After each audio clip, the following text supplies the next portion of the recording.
еден млад човек што расте нели во една таква со години градена идеологија, ен таков македонизам.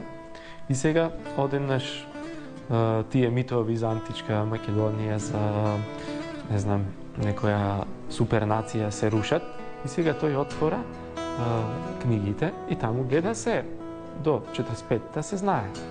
Българи, така, сите.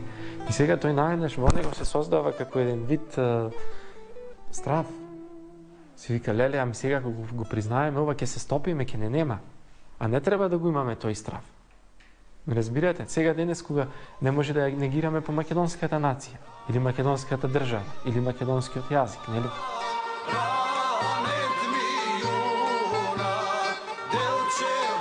Имаме заеднички духовни родители, пред се ги споменавме светите рамноапостоли Кирил и Методин. Имахме заеднички крштелен купел во времето на свети цар Борис Михаил и тоа нешто е неоспорен исторически факт и именно тоа не прави да бъдеме братја.